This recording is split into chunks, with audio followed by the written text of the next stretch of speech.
Are you curious what's going on in the Omaha real estate market? This video is going to be perfect for you. We're first going to talk a little bit about what's going on with interest rates, and then we're going to talk all about both existing home sales and new construction home sales in Omaha, Nebraska. My name is Morgan Putnam, and I'm a local realtor. Let's get into it.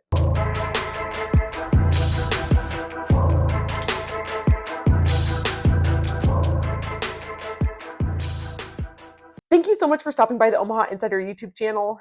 Please take a moment to like this video and subscribe to my channel so you're always the first to know what's going on in the Omaha real estate market and in Omaha in general. First, we're going to talk about interest rates. So I'm filming this video on August 15th of 2025.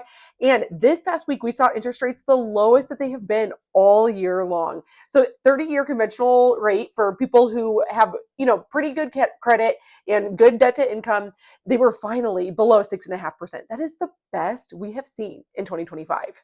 However, by the end of the week, they were already not as good. We were pushing back close to that 6.75 again because some new data came out that was unexpected. Experts, not me, experts are predicting that in September, so next month in 2025, the Fed is going to cut the rate. However, that does not actually end up impacting mortgage rates. So I'm not the expert to get into this. However, I'm just not expecting a huge rate cut and a huge change in rates for your average buyer anytime soon. So yeah, we might see a few dips below that 6.5%. Maybe we get down close to 6. That would be amazing for conventional buyers because VA and FHA are usually already right there or around 6%. So we'll see what the future holds. If you're somebody who is sitting on the sidelines and waiting for rates to drop, you could be waiting a very long time. Hopefully in 2026, we'll see some actual movement with rates, but nobody is predicting that. That is just me truly wishful, hopeful thinking. Now on to existing home sales in Omaha and what we have seen in July of 2025. Year over year from July of 2024, we saw an almost 19% increase in the number of homes listed. This just goes to show that it's taking a little bit longer for sellers to sell their houses. And I hear that sentiment anytime I talk to sellers. They're very nervous to list their house. And so you can control what you can control. There are 3 things that affect how a house is going to sell: its location, condition, and price. You cannot change the location. All you can do is maximize both the condition and the price. So you want to try to make sure that it is priced at market value at the highest. And then you want to make sure the condition is as good to go as possible. That's where sometimes these pre-inspections help. Bringing in a stager can help. You need to make it look as good as humanly possible. And sometimes that takes more than just staging in a pre-inspection.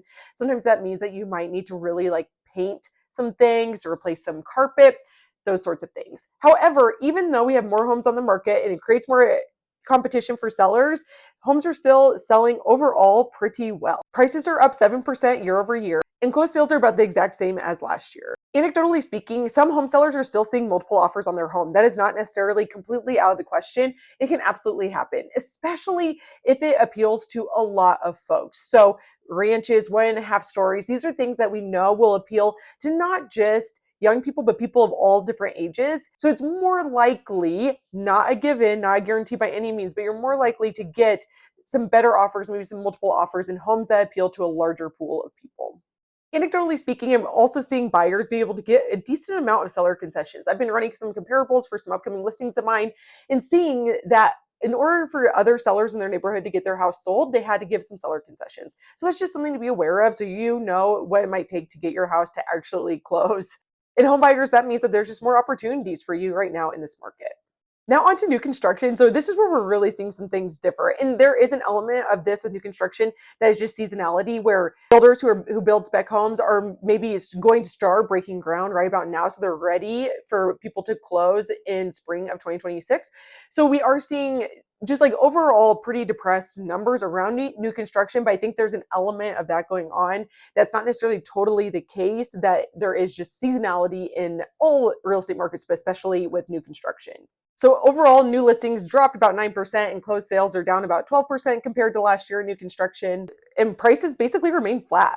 On average, new construction is selling for right around $425,000. Compared to July of 2024, we are in a decent place for sellers as well as buyers. So if you've been sitting on the sideline, I encourage you to enter the market. If owning a home is something you desire, if selling a home is something that you want to do and you want to make a move, there are opportunities out there. And by consulting the right experts, you will know exactly what it takes to sell your home for top dollar in this market, as well as buy a home and try to maximize the different benefits that you can get. My name is Morgan Putnam, and I am a local real estate expert. Please reach out anytime. You can also download my free neighborhood guide for Omaha on my website, heymorganputnam.com. And my phone number is 402-720-9886.